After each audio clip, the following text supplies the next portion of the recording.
For India, freedom did not come easy. It came with a cost, a heavy one. Some had to pay with their lives, while some had to pay with their self-respect. Veer Savarkar, who suffered inhumane torture at the Andaman Cellular jail, is often maligned by a few for having written mercy petitions to the British. However, Veer Savarkar wasn't the only one to write mercy petitions. Here's a look at some lesser-known freedom fighters who were compelled to do the same. Co-founder of the Communist Party of India, Shripat Amrit Dange, wrote mercy petitions to the British in 1924. Dange, who was arrested in the Bolshevik conspiracy case, had initially pleaded with the Kanpur district magistrate for transferring him from Kanpur jail to a jail in his home territory, Bombay Presidency. Dange wanted to be shifted to a jail in Bombay Presidency primarily because of three reasons.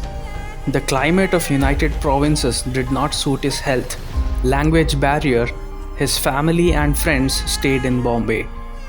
He also wrote that if he was kept in UP, he would not be able to take advantage of the jail rules that allows meeting with family and friends. He wrote another letter to the Kanpur district magistrate in which he said, "We the undersigned beg to inform you that we are willing to give an undertaking to the government not to commit any more offences for which we are at present convicted, and we shall be thankful to the government if they will deign to consider our request favourably and release us as soon as possible, as we are undergoing suffering which we cannot sustain." In another letter addressed to the Governor General of India, S.A. Dange prayed for the remission of his sentences. Dange in this letter also hinted at conspiring against his own comrade and founder of the Communist Party of India, M.N. Roy, and work for the British. "If Your Excellency is pleased to think that I should use that position as an influential communist leader for the good of Your Excellency's government and the country, I should be glad to do so if I am given the opportunity by Your Excellency granting my prayer for release," Dange had said. He even said that the imprisonment had brought a salutary change in his attitude towards the King Emperor's sovereignty in India. "I have never been positively disloyal towards His Majesty in my writing or speeches, nor do I intend to be so in future," pleaded Dange for his release. He had signed all these letters as "Your obedient servant," as was the norm at that time. After independence, Dange, who was the supremo of the CPI, used his influence as chairman of the party to denounce the letters as a forgery through the secretariat. But the other communist leaders and cadre did not buy this move. Sachindranath Sanyal, the founder of the Hindustan Socialist Republican Army, was sentenced to the Andaman Cellular jail for his involvement in the Banaras conspiracy case, which was part of a larger armed rebellion planned by the Ghadar movement functionaries in India. He wrote petitions to eschew political activity but restarted revolutionary activities after he was freed from jail. Sanyal was once again jailed and sent to the Andamans for being the brains behind the Kakori conspiracy case that involved an attack on the train carrying government funds.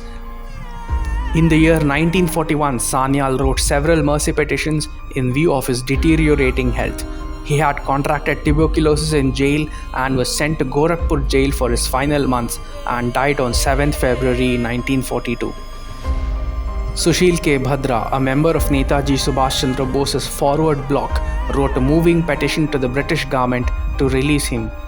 He had lamented in his letter about how he had lost his wife and 2 children and how he has nothing more to lose to be kept in prison.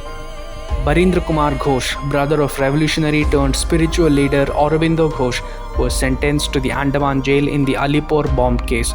In the cellular jail, Barin Ghosh was locked up beside Vinayak Damodar Savarkar, and he successfully managed to flee cellular jail in 1915. He was caught again from Puri and sent to the Andamans, where he was kept under solitary confinement for 5 long years. He too had written mercy petitions, following which he was released during a general amnesty in 1920. Another revolutionary associated with the Alipore bomb case was Satyendranath Bose, who had also written mercy petitions to pardon him from execution. However, he was executed for his act of insurrection to liberate the country from foreign rulers. Even Gandhians pleaded mercy to escape jail. Sardar Patel's biography notes that during the Nagpur flag satyagraha, some 200 volunteers who courted arrest took the option of apologizing and getting out as they were not able to bear the brunt. Jawaharlal Nehru had signed a mercy bond with the British merely after spending 2 weeks in the Nabha jail in 1923. It is easy for someone today living in a free India to pass judgments about writing mercy petitions to get out of jail. They should instead ask themselves what would they have done if they had to endure even a glimpse of the inhumane torture in jail some of our freedom fighters had faced for simply dreaming of an independent India.